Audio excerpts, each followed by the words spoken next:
कश्मीर के पहलगाम आतंकी हमले के बाद देश का मुसलमान गुस्से में है। इसी पर बात करने के लिए आज मैं मुस्लिम बुद्धिजीवियों या जो दानिश्वर हैं उनके पास मौजूद हूं और इसी में हैं कलीमुल हफीज़ साहब, जो कई किताबों के राइटर भी हैं और एक अहम एजुकेशनिस्ट भी हैं। ख़ास बातचीत करेंगे। पाकिस्तान की जो आतंकी हमले हैं वो एक बार फिर पहलगाम में देखने को मिला है। इस पर क्या देख रहे हैं और मुसलमानों का क्या स्टैंड? देखिए, जब से पहलगाम वाक़या हुआ है तो देश के मुसलमानों में बहुत गम और गुस्सा है।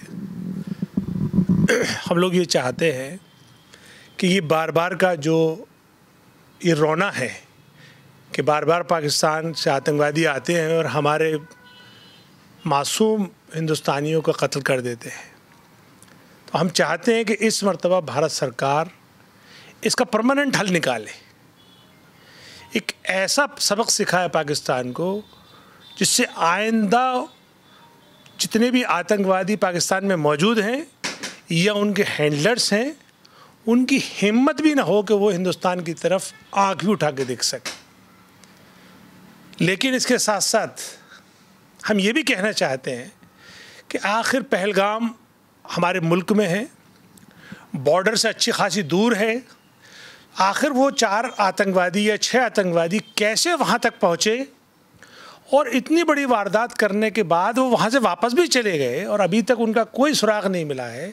तो ये भी हमारे लिए जांच सोचने का और ख़ुद एहतसाब यानी कि सेल्फ असेसमेंट करने का टाइम है, ज़िम्मेदारी तय करने का टाइम है कि आखिर ये किसकी गलती है, कौन सी एजेंसी की गलती से ये इतनी बड़ी चूक हुई और उनको सरकार ने क्या सज़ा दी।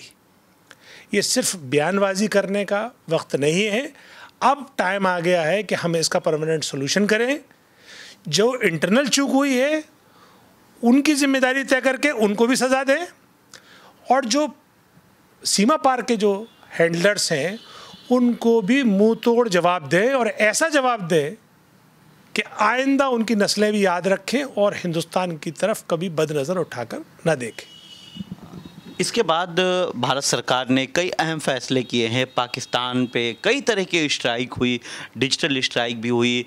जो शहबाज शरीफ हैं उनका यूट्यूब चैनल भी बैन कर दिया गया है। भारत सरकार ने कई अहम फैसले लिए हैं। ख़ास तौर पे पाकिस्तानियों को बाहर यहाँ से भारत से वापस भेज दिया गया है। कैसे देख रहे हैं एक मुस्लिम बुद्धिजीवी के तौर पर? नहीं, ये तमाम जो भी इक़दामात उठाए हैं ये अच्छे हैं लेकिन नाकाफ़ी है। ये जितने भी कदम हैं ये सब एक तरह से आईवाश है, इससे कुछ नहीं होगा। पाकिस्तान पे कोई असर पड़ने वाला नहीं है। पाकिस्तान को उसी की ज़बान में आपको जवाब देना पड़ेगा। और मोदी जी का ख़ुद का बयान मौजूद है कि जब 26 नवंबर जो बॉम्बे का अटैक हुआ था उस वक्त मोदी जी मुख्यमंत्री हुआ करते थे, तब उन्होंने जिस अंदाज़ में भारत सरकार से उम्मीद की थी, मैं समझता हूँ उसी अंदाज में अब भारत सरकार को एक्ट करना चाहिए। ये छोटी मोटी जो करेक्शंस हैं या जो रोका गया है या आपने डिजिटल स्ट्राइक कर दी या यूट्यूब चैनल बैन कर दिया, इन सब से कोई फ़ायदा नहीं है। मेरी तरफ से, मेरे हिसाब से पाकिस्तान के आर्मी को पानी तक सबक नहीं सिखाएंगे। पानी तक बंद कर दिया गया है। पानी ये सब बेवकूफ़ बनाना है। पानी कुछ बंद नहीं किया है, सिर्फ सिंधु जो ट्रीटी है उसको अबेयंस में रखा गया है। बंद करने में तो अभी बहुत वक्त लगेगा। उसका आप डैम बनाएंगे, डैम बना के फिर आप उसको कहीं डाइवर्ट करेंगे। ये सब कीजिए आप, इसके लिए अब फ्यूचर के लिए ठीक है। लेकिन इस वक्त जब हमारे हिंदुस्तान के नौजवानों को, ख़ास तौर से उन नौजवानों को जिनकी अभी शादी हुई थी, उनकी बीवियों के सामने उनका धर्म पूछ के, मज़हब पूछ के उनकी हत्या की गई, इसका मकसद क्या था? इसका मकसद ये था कि मुसलमानों के ख़िलाफ़ या इस्लाम के ख़िलाफ़ पूरे मुल्क में नफ़रत फैल जाए। जबकि इस्लाम और मुसलमान ये कतई इस बात को बर्दाश्त नहीं करते कि किसी नाहक की जान ली जाए, और धर्म पूछ के तो कतई नहीं ली जाए। जब आखिर पहलू खान या तमाम मॉब लिंचिंग जो हो रही है मुसलमानों की, उनका धर्म पूछ के उनको मारा जा रहा है, कि ट्रेन में मारा जा रहा है, बसेस में मारा जा रहा है, रोडों पे मारा जा रहा है, हम उसकी मुखालफत करते हैं, हम उसको कहते हैं कि ये इंसान की जान लेना नाहक है और ये आतंकवादी घटना है, तो हम इसको कैसे हम जायज़ ठहरा सकते हैं? तो इसलिए इसका जो असल बदला है वो जाएगा, जो इसके असल हैंडलर हैं वो बैठे हैं पाकिस्तान में। मोदी जी को आगे बढ़ना चाहिए। ये पहली बार ऐसा हिंदुस्तान की तारीख में हुआ है कि पूरा हिंदुस्तान, तमाम सरकार और विपक्ष सब मोदी जी के साथ है। मोदी जी ने जो पहले दिन जो नैरेटिव या पहले दिन जो बयान दिया कि हम कड़ा सबक सिखाएंगे, तो उस कड़ा सबक सिखाने का वक्त है। 10-12 दिन गुजर गए हैं। मैं समझता हूं कि अगर और अभी मोदी जी पीछे हटे कहीं अपने स्टैंड से, तो और पब्लिक में उनका भरोसा कम होगा और गुस्सा बढ़ जाएगा। क्योंकि ये कोई मामूली घटना नहीं है, ये नॉर्मल कोई 26 हिंदुस्तानियों की जान नहीं गई है। मोदी जी ने तो कहा है कि हम उनको सबक सिखाएंगे और फिर ऐसा सबक सिखाएंगे कि वो फिर कभी भूल नहीं पाएंगे। हाँ, तो हम भी चाहते हैं कि वो सबक सिखाएं, लेकिन ऐसा ना हो कि खुद भूल जाए मोदी जी। मोदी जी ने कह तो दिया है। अब मोदी जी ने उसके बाद एक वो फौज को भी खुली छूट दे दी गई। जी हाँ, फौज को खुली छूट देने इसका मतलब ये कतई नहीं है कि मोदी जी बच जाएंगे या मोदी जी अपनी जिम्मेदारी से हट जाएंगे। हमारी डिमांड है कि फ़ौज तो फ़ौज है, वो तो अपने पॉलिटिकल मास्टर्स के इशारे पर ही काम करेगी। खुली छूट देने का मतलब ये कतई नहीं है कि वो कुछ ना करे। हम चाहते हैं कि पाकिस्तान को इस मर्तबा तो असल सबक सिखा दिया जाए, और अगर किसी और का दबाव है, मिसाल के तौर पे चाइना का दबाव, किस तरह का चाहते हैं कि किस तरह से सबक सिखाया जाए पाकिस्तान को, क्योंकि सरकार तो तैयारी कर रही है। देखिए, अगर आप असल में बदला लेना चाहते हैं पाकिस्तान से, तो पाकिस्तान की आर्मी को आपको हिट करना पड़ेगा। पाकिस्तान की आर्मी को जब आप हिट करते हैं, तो जो पाकिस्तान ऑक्युपाइड कश्मीर है उसको अपने हिस्से में मिलाइए, प्लस पाकिस्तान में भी जो और जितने इनके ठिकाने हैं आतंकवादियों को, सबको आप उड़ा दीजिए, सबको बंद कीजिए। आपको डरने की क्या ज़रूरत है जब 140 करोड़ हिंदुस्तानी आपके साथ हैं, पक्ष विपक्ष आपके साथ है।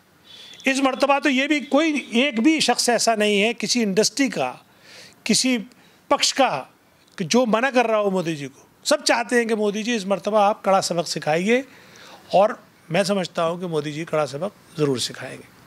असदुद्दीन ओवैसी, उस पार्टी से आप पहले रहे हैं, दिल्ली के प्रदेश अध्यक्ष रहे हैं, पाकिस्तान के ख़िलाफ़ कई अहम बयान दिए हैं और आजकल वायरल हैं, सुर्खियों में हैं। कैसे देख रहे हैं आप?